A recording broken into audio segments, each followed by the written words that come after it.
Seu filho não come frutas, verduras, só aceita besteira, só quer saber de biscoito, doce, bala. Isso é uma questão que a gente de fato precisa melhorar e tem tratamento. A seletividade alimentar é a recusa de um grande número de alimentos, né? A criança se resume a comer 3, 4, 5 itens alimentares. Isso não é frescura, isso não é birra. É uma dificuldade real que a criança tem com algumas texturas, com algumas cores, com alguns sabores, com alguma experiência negativa que ela teve com aquele alimento, ou lá na fase de introdução alimentar, quando algumas texturas não foram apresentadas no momento correto. Mas isso tem tratamento, né? É importante que a gente nunca deixe de oferecer aquele alimento para a criança. É muito comum que nós pais, quando a criança rejeita um alimento, a gente vai deixando de oferecer aquilo. E o pensamento ele tem que ser ao contrário. Aquilo que a criança aceita menos, a gente tem que oferecer mais. Talvez de diferentes formas, em diferentes cortes, né? Então, por exemplo, se a criança não aceita a alface, as folhas, a gente pica pequenininho, igual o cheirinho verde. Ou se ela não gosta das frutas, a gente faz um bolo de banana, um bolo de maçã, um bolo que leva laranja, um bolo de maracujá, um biscoito, enfim. Mudar a forma de preparo, talvez fazer um purê de batata com abóbora, ou a batatinha doce frita igual a batatinha inglesa na airfryer. Então sempre mudando a forma de preparo é uma forma muito interessante de se oferecer. Ou ir fazendo o que a gente chama de aproximações sucessivas. Às vezes a criança não aceita comer aquele alimento, mas ela vai aceitar pegar na mão, ela vai aceitar dar um beijinho, ela vai aceitar dar a comidinha para um boneco, cheirar, lamber. Então isso que a gente vai aproximando a criança do alimento, ela vai se tornando íntima e assim perdendo o medo de comer. É muito importante o tratamento da seletividade alimentar porque a comida é a base para o desenvolvimento na infância, assim como o neurodesenvolvimento. E se você precisar de ajuda com isso, eu posso te ajudar. Eu sou Júlia Dourado, nutricionista da Clínica Em Si. Entre em contato com a gente para mais informações. Você sabia que alguns comportamentos podem indicar que seu filho precisa de um apoio psicopedagógico?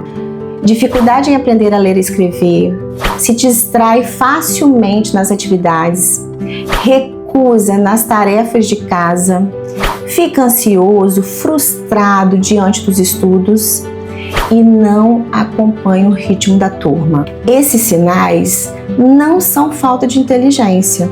Eles mostram que o seu filho precisa de uma ajuda especializada.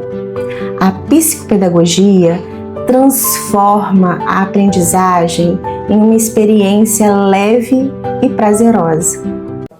Será que o teu filho está falando no tempo certo? Muitos pais têm essa dúvida e eu vou te mostrar como é o desenvolvimento de linguagem até os 3 anos. Você sabia que o desenvolvimento de fala começa muito antes das primeiras palavras? Nos primeiros meses de vida, o bebê se comunica através do choro, através do olhar, através dos sons vocálicos, né? Ele começa a balbuciar. Até 1 ano é esperado que o bebê já emita vários sons, que ele reconheça o seu nome, que ele atenda quando ele é chamado e que ele faça gestos como o apontar e o acenar. Até os 2 anos, o vocabulário cresce muito rápido. É uma explosão de palavras.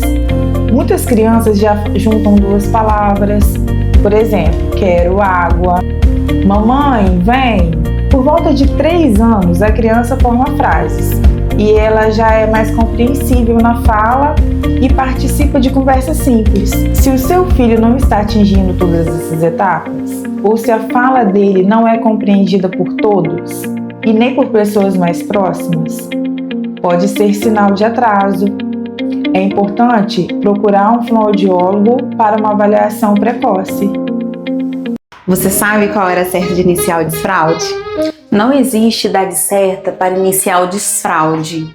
Nós temos que observar os sinais de prontidão de cada criança. Algumas crianças começam a sentir incômodo no uso da fralda, falam depois que fazem o xixi ou o cocô, também já consegue despir e vestir as peças de membros inferiores. Então são esses sinais de prontidão que nós temos que observar em cada criança. E o mais importante, antes de iniciar o processo de desfraude, nós precisamos atentar a alguns sinais.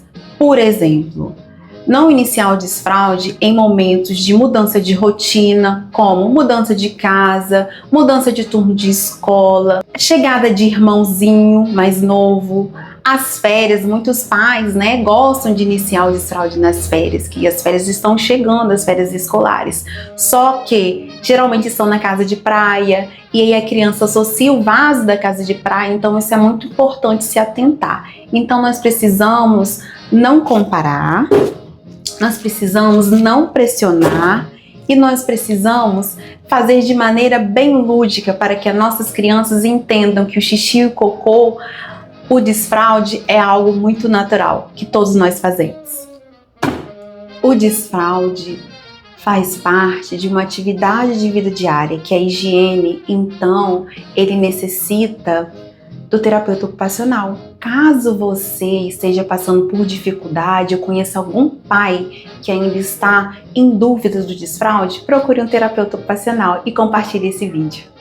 A maioria das crianças com dislexia passa anos ouvindo que são lentas, distraídas, desinteressadas, mas a ciência mostra que essa não é uma verdade.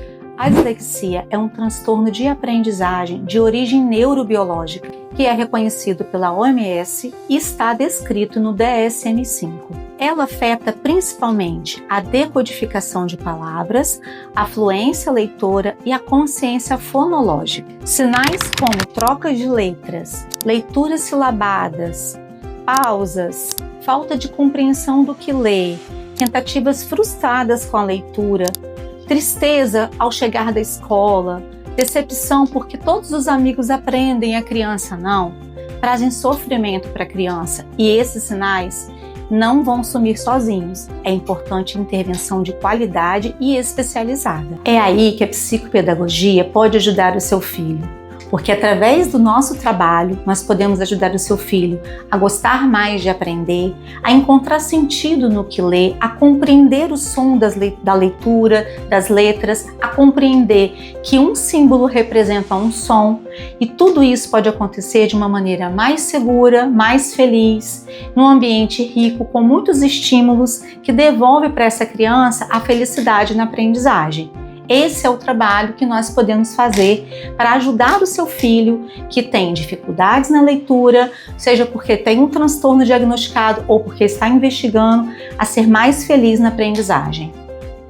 Super trenzinho da IC, que bom estar. Hoje a gente está aqui curtindo o carretão da IC, mas para a gente estar aqui hoje, a gente fez um trabalho prévio com as crianças durante a sessão, então a gente fez toda uma história social, a gente preparou as crianças para esse momento, além de outras adaptações, como o som, que a gente fez um som um pouco mais baixo, músicas voltadas para o interesse das nossas crianças, para que hoje elas pudessem estar aqui curtindo e aproveitando o máximo possível dessa experiência que está sendo muito bacana. Afinal de contas, elas também merecem curtir, né? Fala pessoal, estamos aqui curtindo o carretão da IC, tudo preparado com muito carinho para as nossas crianças aproveitarem, curtirem muito e tá sendo incrível.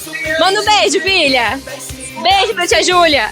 Isso! Bom, hoje a gente está vivenciando uma experiência diferente, fora do ambiente clínico. Essa socialização é muito importante e bacana para as crianças. Tá sendo uma experiência incrível ver todas as crianças aqui se aproveitando da experiência. Ver que o trabalho que a gente faz com eles dá frutos, ver eles brincando, se divertindo, é muito gratificante.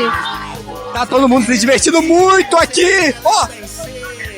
Vamos juntinho nessa alegria.